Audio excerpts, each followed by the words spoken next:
Hello बच्चों, आज हम पॉलिटिकल साइंस का सेकंड लेसन भारतीय संविधान में अधिकार का पार्ट 2 करेंगे। इससे पहले मैं आपको पार्ट 1 करा चुकी हूँ, जिसमें मैंने आपको अधिकार क्या हैं और मौलिक अधिकार किसे कहते हैं, घोषणा पत्र क्या है और मौलिक अधिकार कितने हैं, इसके बारे में बताया है। आज हम उन्हीं 6 मौलिक अधिकारों के बारे में बात करेंगे जो हमारे संविधान में हमें दिए गए हैं। मौलिक अधिकारों की अगर हम बात करते हैं तो मौलिक अधिकार की रक्षा संविधान खुद करता है और एक तरह से कोई भी हमारे मौलिक अधिकार हमसे नहीं छीन सकता। यहाँ तक कि सरकार भी कोई इस तरह का कानून नहीं बना सकती कि जिससे हमारे मौलिक अधिकारों का हनन हो। अगर संसद कोई इस तरह का कानून बना देती है कि उससे हमारे मौलिक अधिकार छीनते हैं तो उसके लिए न्यायपालिका उस कानून को रद्द कर सकती है। ये पावर संविधान न्यायपालिका को देता है। तो इस तरीके से हम एक एक करके 6 मौलिक अधिकारों के बारे में पढ़ेंगे। तो सबसे पहला मौलिक अधिकार है हमारा समता का अधिकार, जिसे हम समानता का अधिकार भी कहते हैं। समानता का अधिकार जो है वो अनुच्छेद 14 से 18 तक दिया गया है। समानता का अधिकार किस तरीके से हम समाज में समानता ला सकते हैं, क्योंकि कुदरत ने किसी को भी एक जैसा नहीं बनाया।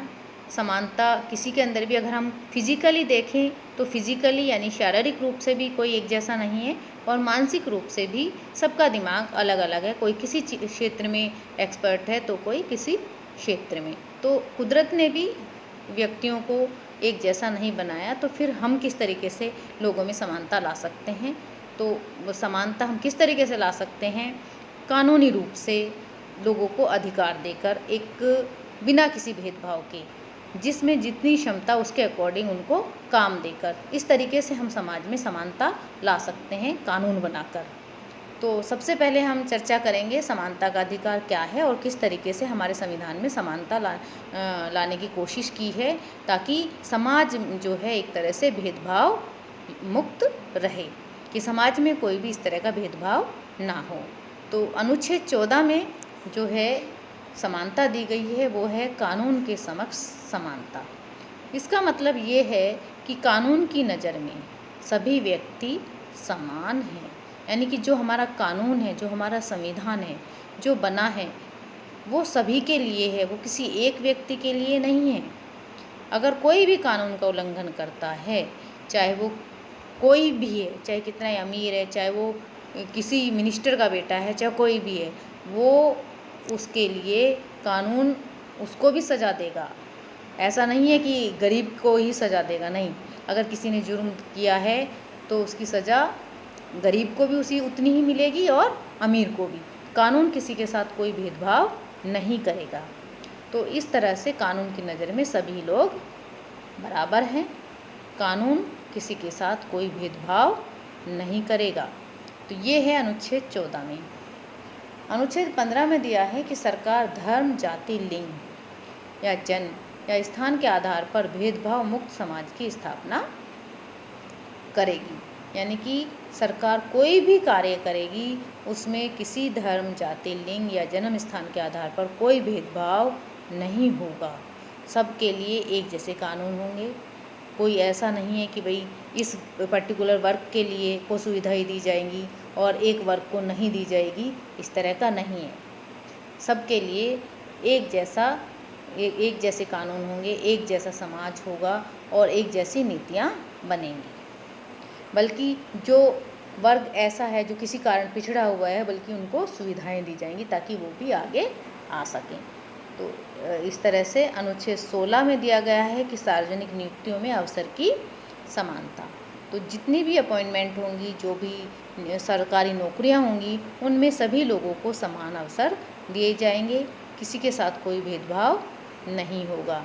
सभी लोग अप्लाई कर सकते हैं, सभी को नौकरी प्राप्त करने का अधिकार है। अगर वो जो क्राइटेरिया एक बनाया है, जो किसी पद के लिए जो क्वालिफ़िकेशन तय की गई है, उसके अकॉर्डिंग अगर वो है तो वो अप्लाई कर सकता है। जैसे मान लीजिए किसी को टीचर बनना है, तो टीचर बनने के लिए अगर उसको बीएड या एमएड अगर वैकेंसीज़ निकलती हैं उसमें जो लिखा हुआ है कि भाई इस पोस्ट के लिए ये क्वालिफ़िकेशन होनी चाहिए, इस पोस्ट के लिए ये क्वालिफ़िकेशन होनी चाहिए। अगर मान लीजिए आप वो क्वालिफ़िकेशन फुलफ़िल करते हो तो आप उस पोस्ट के लिए अप्लाई कर सकते हो, और उसके बाद जो भी टेस्ट होगा, जो भी इंटरव्यू होगा, उसके हिसाब से जो मेरिट बनेगी, उसके बाद उस तरीके से जो लोग मेरिट में आएंगे उनको वो नौकरी मिल जाएगी।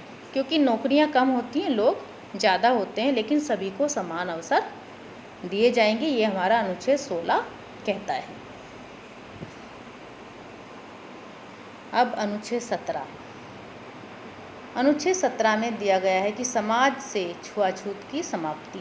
तो छुआछूत या अस्पृश्यता एक समय था पहले, जब हमारे समाज में ये एक बहुत ही बड़ी विडंबना थी, बहुत बड़ी समस्या थी कि जाति के आधार पर समाज बटा हुआ था, और उच्च वर्ग और निम्न वर्ग में इस तरह का एक भेदभाव था कि अगर निम्न वर्ग किसी को छू देता था उच्च वर्ग को, तो ये बड़ा गुनाह माना जाता था, और इस तरीके के जो है क्राइम भी होते थे, बड़े मतलब इस तरह की समस्याएं सामने आई। तभी हमारे अनुच्छेद में ये रखा है कि समाज से छुआछूत की समाप्ति की जाएगी और कोई भी इस तरह का जाति के आधार पर भेदभाव नहीं करेगा। अगर कोई ऐसा करता है तो वो इल्लीगल है, क्योंकि हमारे संविधान में इस तरह की हरकतों के लिए बिल्कुल मनाही है, कोई भी इस तरह के कार्य नहीं करेगा। अनुच्छेद 18 जो है वो उपाधियों का अंत करता है, जिसमें पहले टाइम में क्या होता था, लोगों को मतलब किसी भी उसके लिए उपाधि दी जाती थी, जैसे खलीफा, अगर कोई मतलब लड़ाई में या उसमें जंग में जीत कर आता है तो उसको कोई उपाधि दे दी, इस तरीके से किसी को डॉक्टर्स की उपाधि दे दी। तो इस तरह की उपाधियां दी जाती थी, जिनका अंत कर दिया, क्योंकि इससे भेदभाव समाज में पैदा होता था।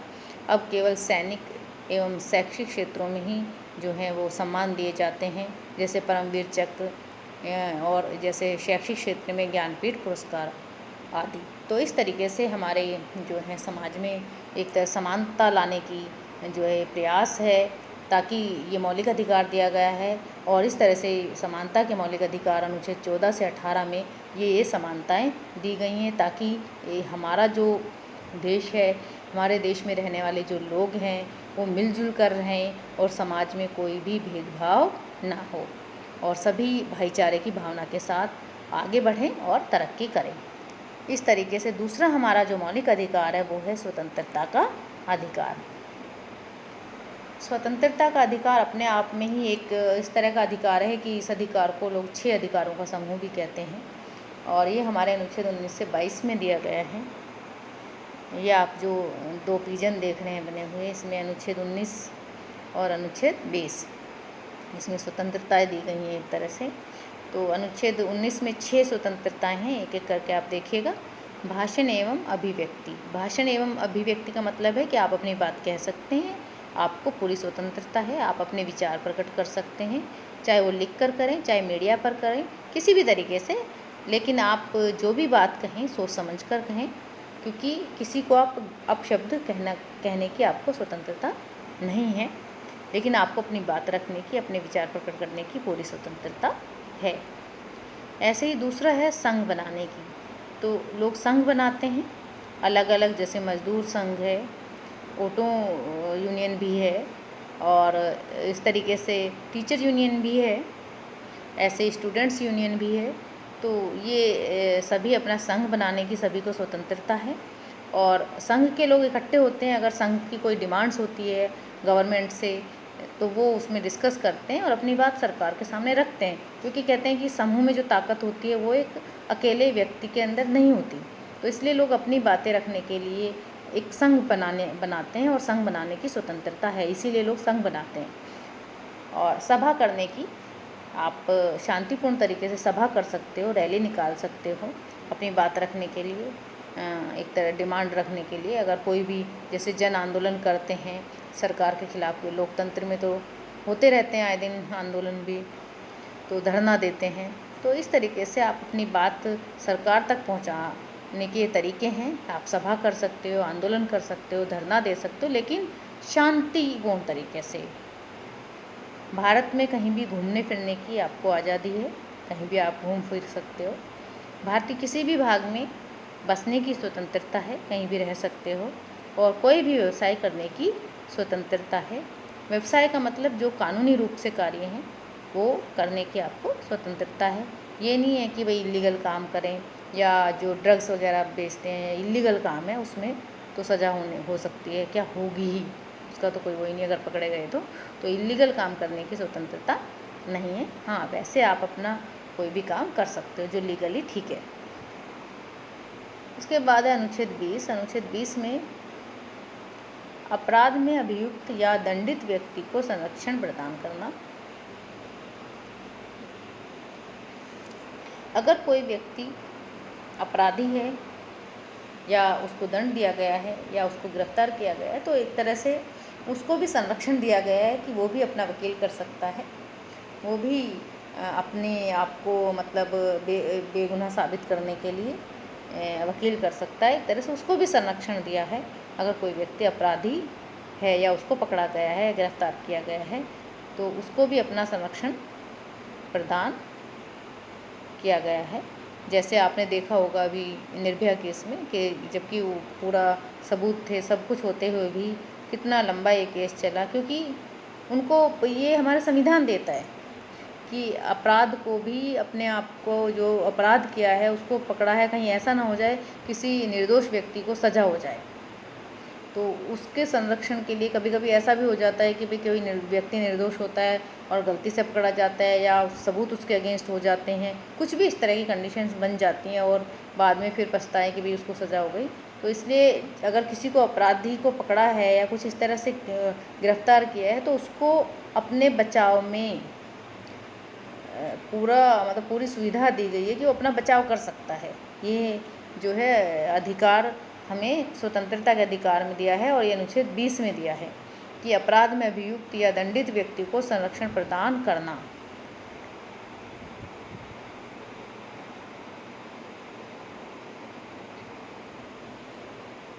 अनुच्छेद 21।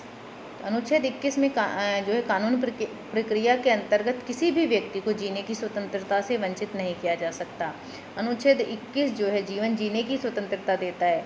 हाँ, अगर कोई इस तरह का गुनाह किया है और कानून ने उसको सज़ा दी है फांसी की, तो बात अलग है, लेकिन वैसे कोई व्यक्ति किसी का जीवन छीन नहीं सकता। ये अनुच्छेद 21 देता है। और अनुच्छेद 21A में ही RTE दिया हुआ है। RTE मतलब राइट टू एजुकेशन 2002 में, जो कि यहाँ पे 86 दिया हुआ है, 93 अमेंडमेंट्स के अंतर्गत हुआ था। इसमें शिक्षा को मौलिक अधिकार बना दिया, और ये 6 से 14 वर्ष की आयु के लिए, 6 से 14 वर्ष की आयु के बच्चों को जो है मुफ्त व अनिवार्य शिक्षा दी जाएगी। तो ये अमेंडमेंट किया था, 93 अमेंडमेंट है, जो कि 2002 में हुआ था, और इसको अनुच्छेद 21A में रखा गया है। तो एक तरह से 8th क्लास तक के बच्चों को जो है सरकार मुफ्त और अनिवार्य शिक्षा देगी, इसको जोड़ा गया है राइट टू फ्रीडम में। ये आपको क्वेश्चन भी बन सकता है कि कौन से अनुच्छेद में शिक्षा के अधिकार को या RTE को जोड़ा गया है, कौन से अमेंडमेंट के अंतर्गत, और कौन से अधिकार को 6 अधिकारों का समूह कहा जाता है। तो वो अनुच्छेद 19 को आप उसमें एक्सप्लेन कर सकते हो। और आगे चलिए, आगे है आपका अनुच्छेद 22, जिसमें दिया हुआ है किसी भी नागरिक की विशेष मामलों में गिरफ्तारी एवं हिरासत से सुरक्षा प्रदान करना। अगर कोई भी नागरिक उसको विशेष मामलों में गिरफ्तार किया है या हिरासत में लिया है, तो भी ये अनुच्छेद उसको सुरक्षा प्रदान करता है। ये नागरिक के लिए है। ये हमारे यहाँ तो आतंकवादी पकड़े जाते हैं, उनको भी सुरक्षा प्रदान की जाती है। तो इस तरीके से अगर कोई भी नागरिक माना निवारक नज़रबंदी या उसको इलीगल काम करते हुए पकड़ा है, तो उसको ये नहीं है कि जब तक कि वो साबित नहीं हो जाता तब तक वो जो है सुरक्षा प्रदान की जाएगी, उसकी पूरी सुरक्षा का ध्यान रखा जाएगा। ठीक है, तो इस तरीके से अनुच्छेद 22 में ये दिया है कि किसी भी नागरिक की विशेष मामलों में गिरफ्तारी एवं हिरासत से सुरक्षा प्रदान करना। अब आ जाइए शोषण के विरुद्ध अधिकार, जो कि अनुच्छेद 23 से 24 में दिया है। शोषण के विरुद्ध अधिकार का मतलब यही है कि किसी भी व्यक्ति का शोषण नहीं होगा, ये उसके विरुद्ध है। जैसे मान लीजिए मैं आपसे को एक एग्जाम्पल दूं या एक क्वेश्चन पूछूं कि अगर किसी व्यक्ति से काम करा लिया जाए और उसको मतलब मजदूरी नहीं दिया जाए, तो ये कौन से अधिकार के विरुद्ध है? तो आपका जवाब होगा शोषण के विरुद्ध अधिकार, क्योंकि अनुच्छेद 23 जो है मानव व्यापार और बल प्रयोग द्वारा बेगारी बंधुआ मजदूरी पर प्रतिबंध लगाता है। तो मानव व्यापार जैसे पहले टाइम में जो है खासकर जो है महिलाओं को बेच दिया जाता था। आपने पहले देखा भी होगा, कुछ सीरियल्स भी देखे होंगे, इतिहास में पढ़ा भी होगा कि दास प्रथा थी। दासियाँ मतलब एक तरह से दी जाती थी और बेची जाती थी। तो ये एक तरह का मानव व्यापार था और इस पर रोक लगा दी गई है। और बल प्रयोग पर भी रोक लगा दी है कि बल प्रयोग द्वारा आप किसी को भी इस तरीके से जो है नहीं कर सकते, देह व्यापार वगैरह नहीं करा सकते ज़बरदस्ती किसी से। ठीक है, ऐसे ही बेगारी होती है। बेगारी का मतलब होता है बिना मजदूरी दिए काम कराना, तो वो उस पर भी पाबंदी लगा दी गई है। बंधुआ मजदूरी पर भी प्रतिबंध लगा दिया गया है। बंधुआ मजदूरी होती है जिसमें मतलब मज़दूरों को एक मजदूरी बांध ली जाती है कि भाई आपको 400 रुपये महीने से ज़्यादा नहीं मिलेगा, और थ्रू आउट फिर वो 400 रुपये महीने ही पूरी सी ज़िंदगी बीत जाती है, उसको 400 रुपये महीने में ही काम कराया जाता है। ये बहुत पहले भी होती थी और कुछ जगहों पर अभी भी होता है।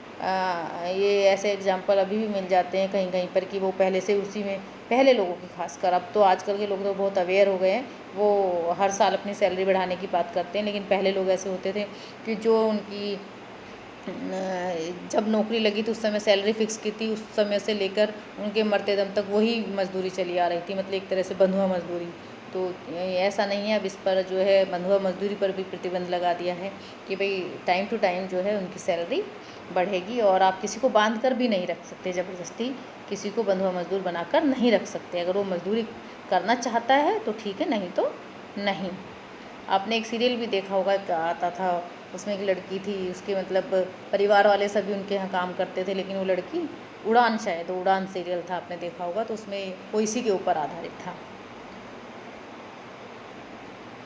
अब इसमें आता है, जब भारत आज़ाद हुआ तब भारत के कई भागों में दास्ता और बेगार प्रथा प्रचलित थी। जमींदार किसानों से काम करवाते थे परंतु मजदूरी नहीं देते थे। विशेषकर स्त्रियों को पशुओं की तरह खरीदा और बेचा जाता था। तो ये सब चीज़ें मतलब ये समस्याएं थी, उन्हीं समस्याओं को देखते हुए इस तरह के हमारे मतलब अधिकार दिए गए, और इसी तरह से इन अधिकारों की रक्षा का जो भी अधिकार जो है वो सुप्रीम कोर्ट को यानी न्यायपालिका को दिया।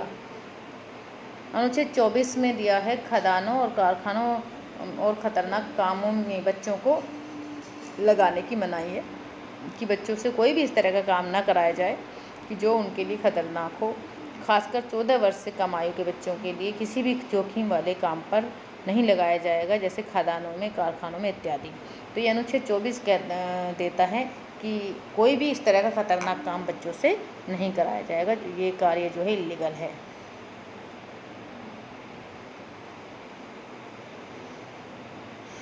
अब फोर्थ मौलिक अधिकार है हमारा धार्मिक स्वतंत्रता का अधिकार। देखा जाए तो भारत एक इस तरह का दुनिया का देश है जहाँ पर सभी धर्म के लोग मिलजुल कर रहते हैं और सभी धर्म हैं यहाँ पर। ये एक बहुत ही मतलब गर्व की बात है और एक अद्भुत देश है हमारा, जहाँ पर सभी धर्म के लोग रहते हैं और सभी धर्म को अपना अपना जो है धर्म मानने की स्वतंत्रता है। सभी लोगों को किसी पर कोई पाबंदी नहीं है।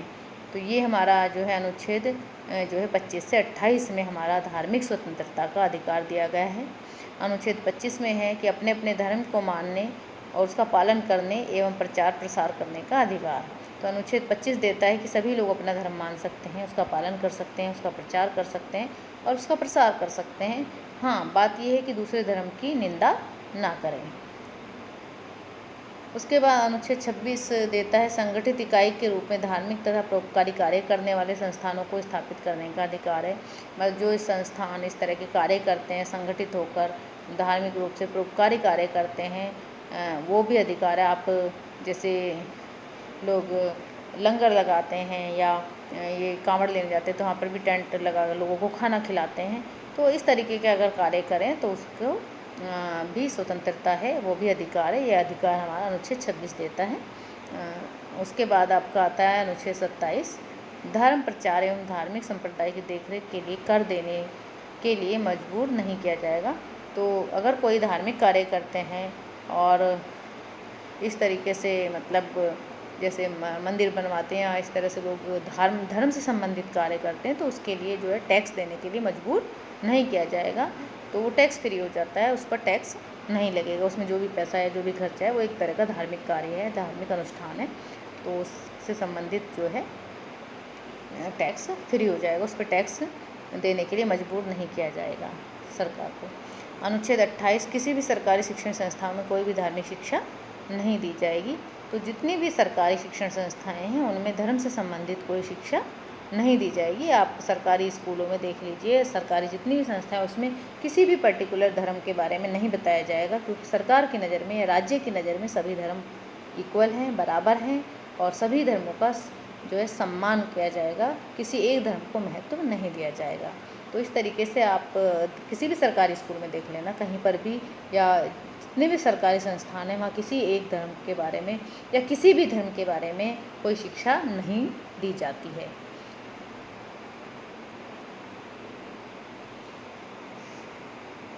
अब हमारा 5वां जो है मौलिक अधिकार है वो है संस्कृति और शिक्षा संबंधी अधिकार, जो अनुच्छेद 29 से 30 में दिया गया है। ये संस्कृति और शिक्षा संबंधी अधिकार है, क्योंकि हमारा ये देश में सिर्फ धर्म के ही नहीं, विभिन्न संस्कृति और विभिन्न भाषा के लोग भी रहते हैं। अगर आप साउथ में चले जाओ तो उनकी संस्कृति अलग है, कहीं पे गणेश जी की पूजा होती है, तो कहीं पे माँ दुर्गा की पूजा होती है, तो कहीं पे छठ पूजा होती है। मतलब अलग अलग भाषा के लोग, अलग अलग धर्म के लोग, अलग अलग संस्कृति के लोग, तो सबको एक उसमें धागे में पिरोकर रखना, जैसे एक अलग अलग मोती होते हैं ना, उनको एक धागे में पिरो के एक माला बनाना, बस बिल्कुल उसी की तरह है हमारा देश, कि जिसमें एक जिसको हम भारत कहते हैं वो एक धागा है जिसमें अलग अलग मोतियों को पिरोया हुआ है, जो कि बहुत ही खूबसूरत है। तो अलग अलग संस्कृति, अलग और शिक्षा संबंधी अधिकार है।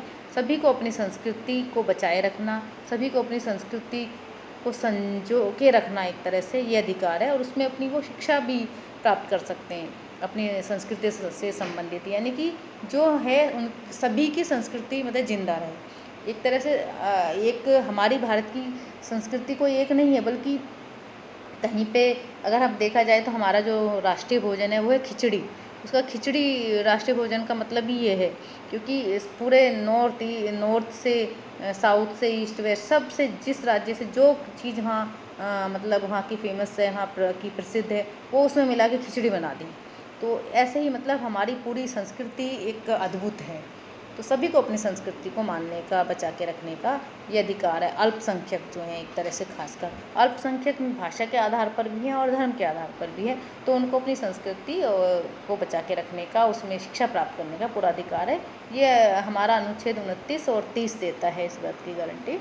तो अनुच्छेद 29 में है, भारत के किसी भी राज्य के नागरिकों को अपनी विशेष भाषा, लिपि या संस्कृति को बनाए रखने का अधिकार देता है अनुच्छेद 29।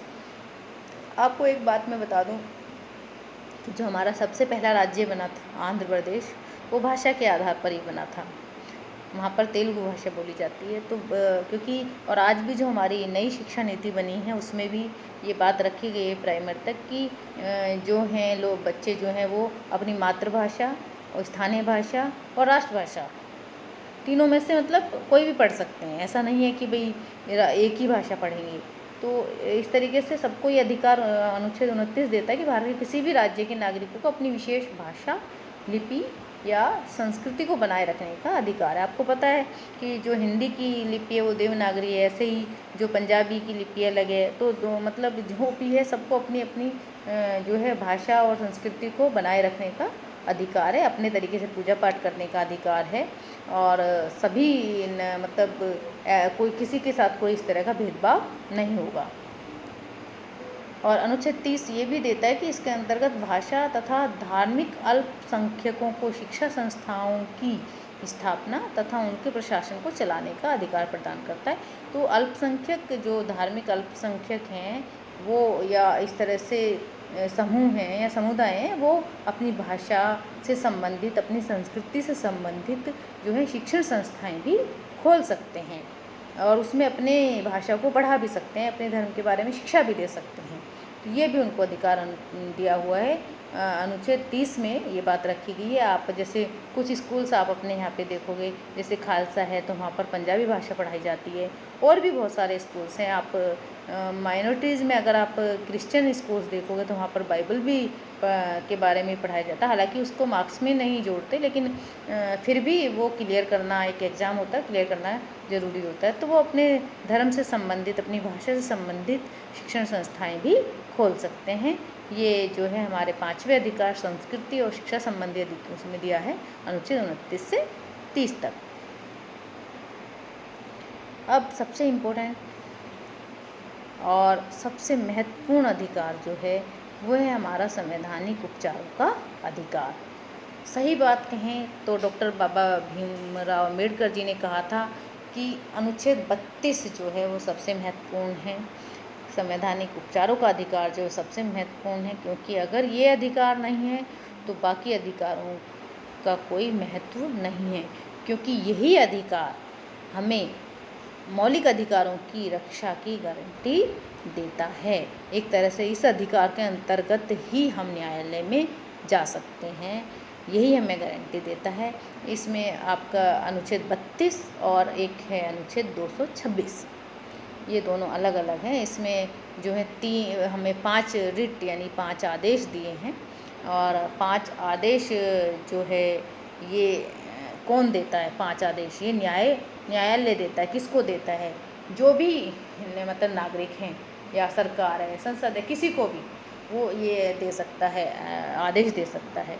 और एक तरह से संविधान के जनक जो डॉक्टर भीमराव अम्बेडकर थे, उन्होंने इस अधिकार को संविधान का हृदय और आत्मा कहा, क्योंकि अगर ये अधिकार नहीं है तो फिर संविधान का कोई वो अस्तित्व नहीं है एक तरह से, क्योंकि बिना हृदय और बिना आत्मा के तो इंसान है ही नहीं।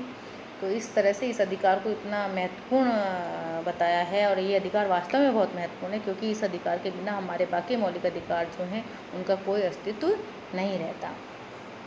तो अनुच्छेद 32 जो है वो इन 5 जो हमारे रिट हैं, या इनको हम लेख भी कहते हैं या आदेश कहते हैं, इनसे संबंधित है। वो इनके मतलब इन 5 रिट जो हैं ये डायरेक्ट मौलिक अधिकारों की रक्षा करता है एक तरह से। जो अनुच्छेद 32 है वो हमारे मौलिक अधिकारों की रक्षा करता है, और बाकी 226 जो है वो अन्य उसमें अधिकारों में भी जो है इम्प्लीमेंट होता है। उसके लिए उसमें हाई कोर्ट भी उसमें जा सकते हैं, और जो अनुच्छेद 32 इसमें डायरेक्ट हम सुप्रीम कोर्ट में भी जा सकते हैं। एक तरह से जो अनुच्छेद 32 है वो हमारा डायरेक्ट मौलिक अधिकारों से जुड़ा हुआ है, जिसमें हमारे ये 5 आदेश हैं, रिट हैं। तो जैसे फर्स्ट है हमारा बंदी प्रत्यक्षीकरण, जिसको हम हबिस कॉर्पस बोलते हैं, और दूसरा है परमादेश मैंडामस, क्योंकि कई बार क्या होता है इंग्लिश के शब्द आ जाते हैं और उसको फिर वो पूछते हैं कि इसका मतलब क्या है। थर्ड है प्रतिषेध, प्रोहिबिशन, ठीक है। फोर्थ है अधिकार परीक्षा, क्वा वारंटो। 5वां है उत्प्रेषण, सर्श्योरियरी। इस तरीके से 5 रिट हैं ये, और अलग अलग जो हैं ये इनके ऊपर कार्य किया जाता है। एक एक करके मैं इसके बारे में आपको बताऊंगी। तो सबसे पहले बंदी प्रत्यक्षीकरण। बंदी प्रत्यक्षीकरण जो है एक तरह से लैटिन भाषा का शब्द है। कई बार पूछ लिया जाता है कि बंदी प्रत्यक्षीकरण जो है कौन सी भाषा का शब्द है। ये लैटिन भाषा का शब्द है, और इसका मतलब होता है प्रस्तुत किया जाए। अगर किसी को बंदी बनाया गया है तो उसको मेरे सामने प्रस्तुत किया जाए। मेरे सामने मतलब कौन ये रिट जारी करेगा? न्यायालय। तो न्यायालय ये पूछ सकता है कि अगर किसी व्यक्ति को ज़बरदस्ती बंदी बनाया है तो उसको 24 घंटे के अंदर कोर्ट में प्रस्तुत किया जाए। यानी कि किसी को अगर ज़बरदस्ती हिरासत में लिया है तो उसके विरुद्ध ये बंदी प्रत्यक्षीकरण जो है रिट की अपील की जा सकती है। मान लीजिए मैं आपको पढ़ा रही हूँ क्लास में, और कोई ज़बरदस्ती मुझे अरेस्ट करके ले जाए, जबकि मुझे खुद ही नहीं पता, और वो आप सबके सामने है, तो उसमें कोई भी जो है एक तरह से रिट डाल सकता है न्यायपालिका में, न्यायालय में, कि भाई इनको ज़बरदस्ती जो है गिरफ्तार किया है, और इनके खिलाफ मतलब एक तरह से जिसने भी गिरफ्तार किया है उनके खिलाफ एक्शन हो और इनको जो है रिहा किया जाए। तो ये एक तरह से बंदी प्रत्यक्षीकरण का मतलब होता है, प्रस्तुत किया जाए। और इसमें कोई भी अपील कर सकता है, घर के लोग भी कर सकते हैं, जिन्होंने देखा वो भी कर सकते हैं, रिश्तेदार भी कर सकते हैं। लेकिन हाँ, अगर ज़बरदस्ती किया है, अगर मतलब ये है कि अगर मान लीजिए न्याय संगत है, अगर उसने जुर्म किया है और उसको वो दोषी है और उसको तब गिरफ्तार किया है, तब नहीं, तब ये रिट जारी नहीं होती और ना ही तब अपील होती है। लेकिन जब अगर ज़बरदस्ती किया है, वो निर्दोष है और ऐसे ही किसी को कोई पकड़ कर ले जाए, तब इस तरह से अपील की जा सकती है। ठीक है, तो कोई भी अपील गैरकानूनी अगर है तो नहीं मानी जाएगी। अगर हाँ वो मतलब गैरकानूनी है तो मानी जाएगी। अगर वो मतलब इलीगली उसको गिरफ्तार किया है, तब वो अपील नहीं मानी जाएगी, वो खारिज हो जाएगी। ठीक है, दूसरा है इसमें परमादेश। परमादेश जैसा कि नाम से ही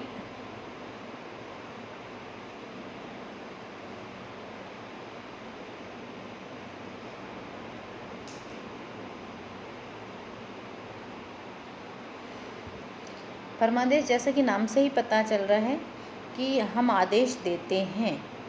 कर्तव्यों की पूर्ति अगर कोई नहीं करता, कोई व्यक्ति, कोई अधिकारी अपने कर्तव्य की पूर्ति नहीं करता है, तो न्यायपालिका या सुप्रीम कोर्ट उस व्यक्ति को आदेश देता है कि भाई आप अपने जो है कर्तव्यों का पालन ठीक से नहीं कर रहे हैं, तो अपने कर्तव्यों का पालन कीजिए। और ये केवल सार्वजनिक यानी सरकारी मामलों में ही ये आदेश दिया जा सकता है। अगर कोई सरकारी नौकरी है इस तरीके से, निजी व्यक्ति या संस्था में नहीं, गैर संवैधानिक विभाग में ये रिट जारी नहीं होती और राष्ट्रपति या राज्यपाल पर ये रिट नहीं जारी होती। और इस तरीके से ये न्यायाधीश वगैरह पर ये रिट जारी नहीं होती जो कार्यरत होते हैं, और केवल सार्वजनिक लोगों पर ही ये रिट जारी होती है कि अगर हम कोई अपने कर्तव्य को ठीक से पूरा नहीं कर रहा है।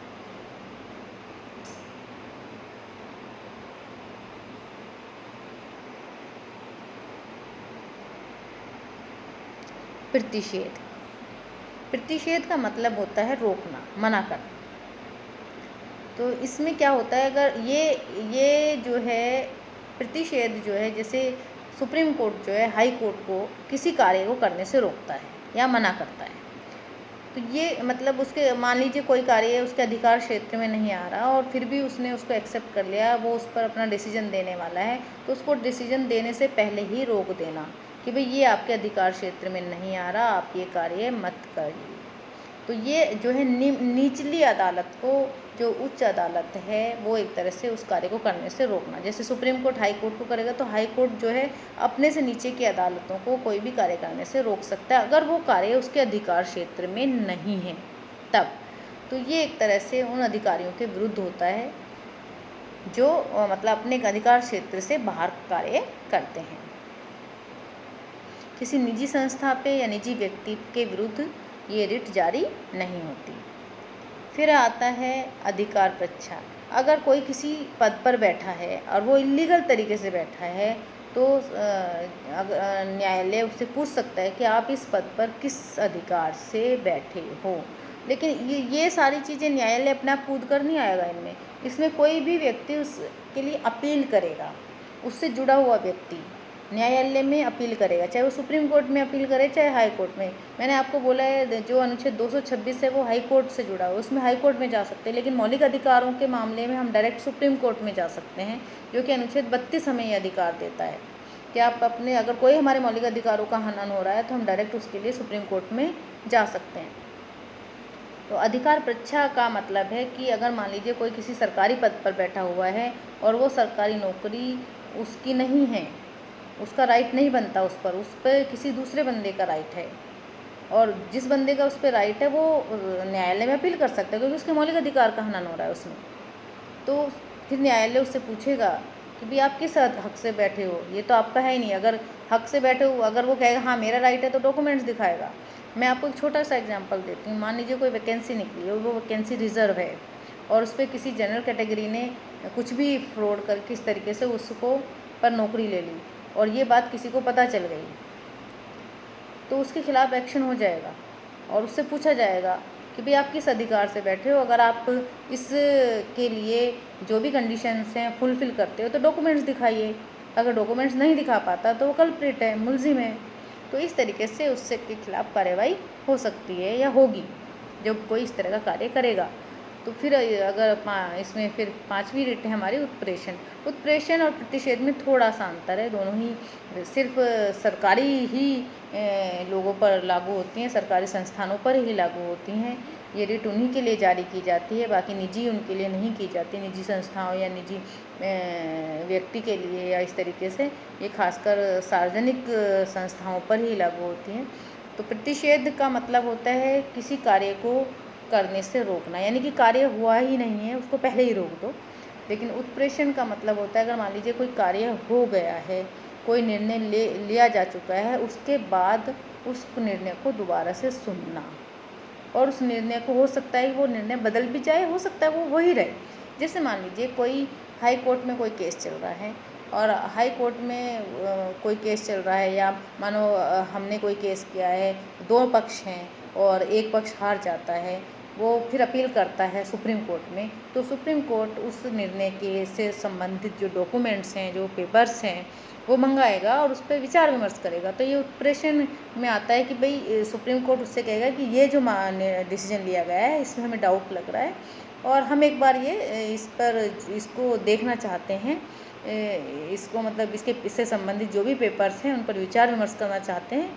तो हो सकता है उन्हें अगर वो पेपर्स देखने के बाद वो सब देखने के बाद उनको लगे कि भाई हाँ ये निर्णय जो है गलत हुआ है, ये डिसीजन गलत हुआ है, तो इसलिए वो उस अपील को मंजूर करके उस पर दोबारा से फैसला दिया जा सकता है। तो इस तरीके से आप कहते हैं ना कोर्ट में तारीख पे तारीख, तो निम्न अदालत से हाई कोर्ट में, हाई कोर्ट से फिर सुप्रीम कोर्ट में, तो इस तरह से अपील की जा सकती है। और अगर लगता है सुप्रीम कोर्ट को या हाई कोर्ट को भी ये अपील जो स्वीकार करने लायक है, तो उसको केस को वो अपने पास बुला लेते हैं और उस पर दोबारा से निर्णय देते हैं। निर्णय कई बार उल्टे भी पड़ जाते हैं, जो हाई कोर्ट में जीत जाते हैं वो सुप्रीम कोर्ट में हार भी जाते हैं। तो ऐसे केस भी होते हैं। तो ये उत्प्रेषण में और प्रतिषेध में एक अंतर है थोड़ा, हालांकि है दोनों ही जो है न्यायालय से रिलेटेड हैं। कि इसमें जो है सुप्रीम कोर्ट जो है हाई कोर्ट को रोक देता है कि भाई ये आपके कार्य क्षेत्र में नहीं आता, आप इस पर कोई भी एक्शन मत लीजिए। इसमें क्या है, अगर हाई कोर्ट ने कोई निर्णय लिया है और उसके निर्णय के विरुद्ध सुप्रीम कोर्ट में अपील हुई है तो वो उस पर विचार विमर्श करने के लिए उस केस को अपने पास बुला सकता है। तो ये था हमारा संवैधानिक उपचारों का अधिकार, जो कि हमारे मौलिक अधिकारों की रक्षा करता है। तो इस पे काफ़ी सारे क्वेश्चंस आपके बन सकते हैं कि भाई कौन से अधिकार को संविधान का हृदय और आत्मा कहा जाता है, और ये कितनी रिट जारी करता है, और मेंडामस का मतलब क्या है, अधिकार परीक्षा का मतलब क्या है, प्रतिषेध का मतलब क्या है, बंदी प्रत्यक्षीकरण का मतलब क्या है। इनके बारे में अलग अलग भी आपसे पूछा जा सकता है। और इसके अलावा अभी आपके जो हैं ये राज्य के नीति निर्देशक तत्व भी आएंगे, उसके बारे में आपको अगले पार्ट में पढ़ाएंगे। आज के लिए इतना ही काफ़ी है। Thank you.